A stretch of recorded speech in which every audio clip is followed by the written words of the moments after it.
welcome back. Come spend a day with us. It's Saturday morning na and I'm ready to wrap up work. Work from home nga pala ako and graveyard shift. So habang most people are just starting their weekend, ako naman finally patapos na sa trabaho. So ang goal for the day is simple lang. Take a quick nap, survive the day, and hopefully be tired enough to sleep tonight like a normal human being. Opo. So after I wrapped up, I did my little reset routine, skincare muna, trying to look alive again. Then vitamins time, vitamin C, E, and D para hindi naman tayo ma-wipe out agad sa buhay. And after that little morning routine, I finally felt a bit human again.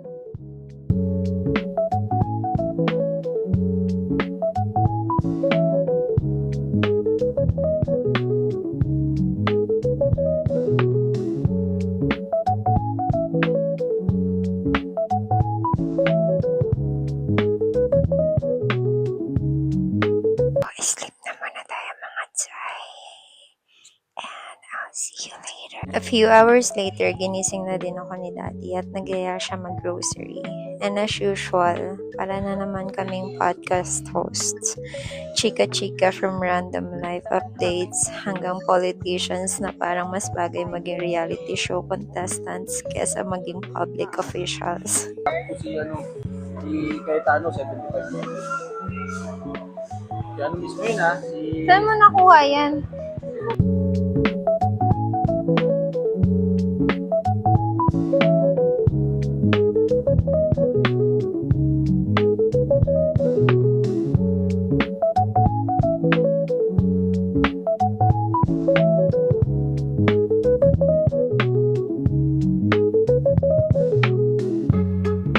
Bago umuwi, coffee muna obviously.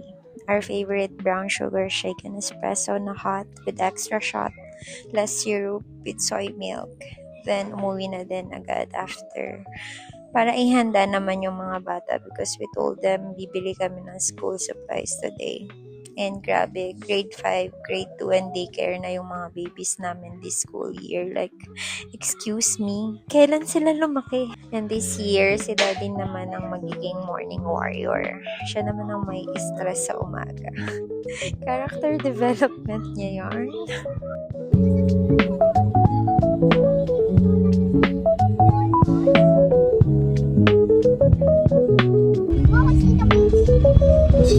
Sino pa? The beach ba?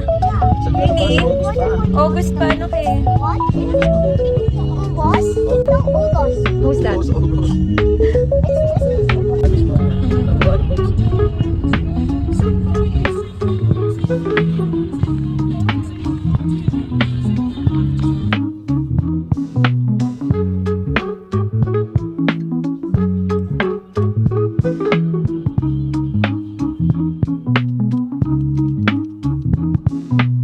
Habang nakapila na kami sa parking, may naramdaman akong kakaiba sa tiyan ko.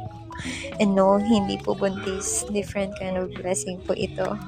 Habang naghihintay kami ng food sa restaurant, ayan na nga, nag-start na yung battle. And I just wanna say thank you sa restaurant na may bidet. Because yung CR ng mall, walang pag-asa doon. No bidet, no peace, no future. I literally went to the bathroom like 3 times habang waiting for our food. And after that, wala na talaga akong energy mag-vlog. At this point, gusto ko na lang umuwi and survive.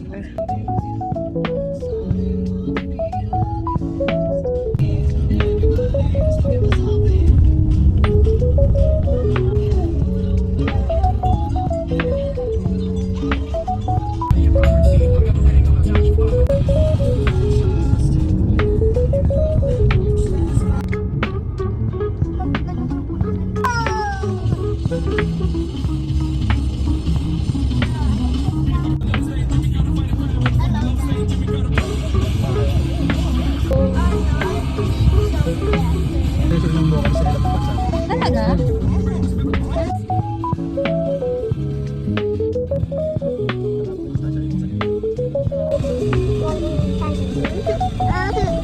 Tatanong sa mga.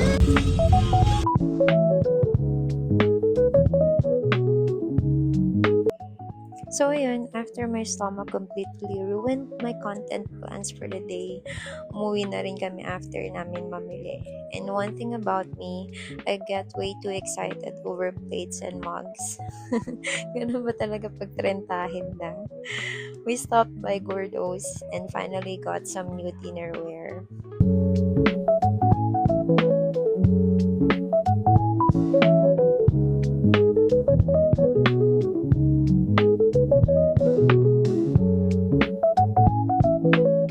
And these mugs are my first Gordo's finds. Meanwhile, yung mga bata, dahil hindi pa napagod, may energy pa sila mag-swimming and sobrang init din kaya pinagbigyan na namin.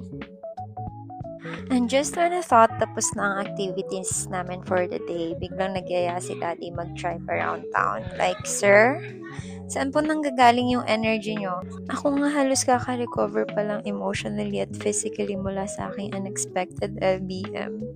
Pero syempre, sumama pa rin kami. Sumama pa rin ako because apparently this family does not believe in staying home tuwing weekend. Para bang may allergic reaction kami sa pagiging idol. Ano naman gusto mo? After all that errands, finally, it was time for a little me time. Deserve ko naman, di ba? But of course, in the middle of my quiet little reset, ay biglang nangulit. A few giggles later, and just like that, our day was over. Thank you for spending the day with us. Good night, beautiful people.